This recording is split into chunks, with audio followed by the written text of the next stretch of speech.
Baik, izin Pak Ketua, terkait kemudian saat ini isu nasional yang berkembang di mana rencana penghapusan USBK oleh Bos Injurni begitu. Gimana komentar selaku pemuda lokal di kawasan Mandalika ini begitu? Baik, terima kasih ya. Kita sama-sama melihat ya dan mendengar sekarang di media dan lain sebagainya sedang ribut ini terkait dengan wacana penghapusan dari Direktur Injurni, utama itu Injurni terkait dengan USBK ini. Jadi tentu kami ini kayak merasa diprank ya, diprank sebelumnya. Karena bukan lagi saya kecewa karena ini dihapus, kami kecewa bukan. Tetapi karena diprank, dulu saya mendengar wacana-wacana dari mereka pihak pengembang atau pengelola ini bahwa akan ada event-event diupayakan event-event itu bahkan setiap bulan akan diupayakan sehingga sirkuit dan juga nanti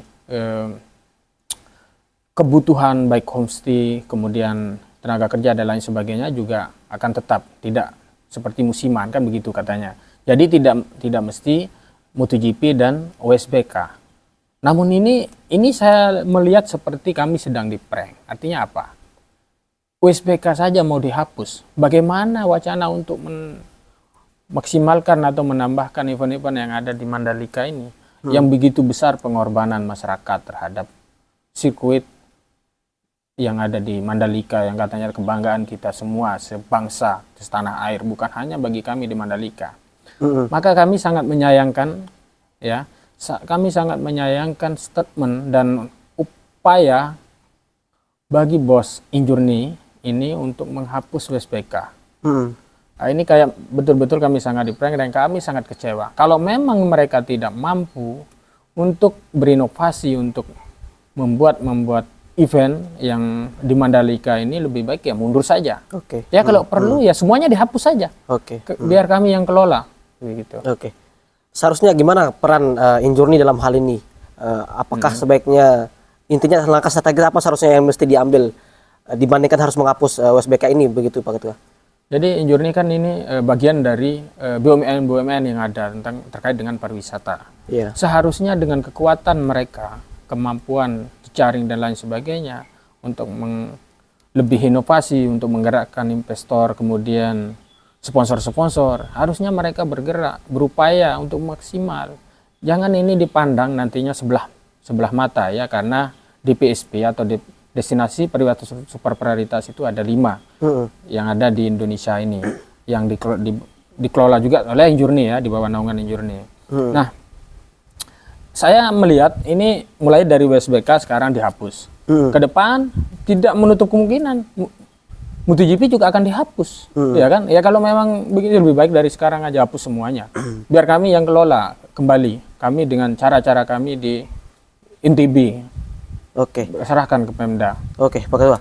Pak Ketua, ini kan sebenarnya banyak hal yang masalah terjadi di dalam Mandalika ini. Bahkan mewariskan utang hingga 4,1 triliun rupiah begitu oleh pihak pengelola begitu. Gimana sebenarnya komentar dari pemuda lokal di sini? Ini yang lucu, ya kan? Logika sederhananya saja.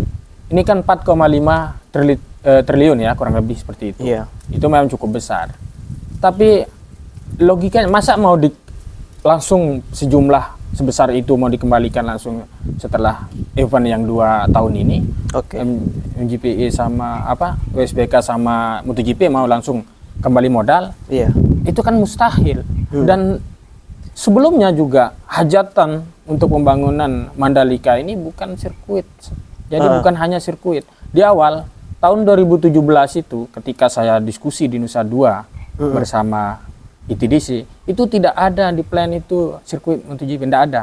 Jadi itu sudah mulai anggaran untuk pembangunan yang di Mandalika ini. Jadi jangan seolah-olah pembangunan 4,5 triliun itu atau hutang itu hanya untuk event USBK dan Mandalika. Kan lucu, ini kan hajatannya untuk berbagai investor. Kalau begini caranya ini rusak Mandalika. Kalau dia bilang merugi, bagaimana? Kami menawarkan investor untuk datang ke Mandalika untuk berinvestasi ke Mandalika, kalau dia bertanya sementara katanya rugi.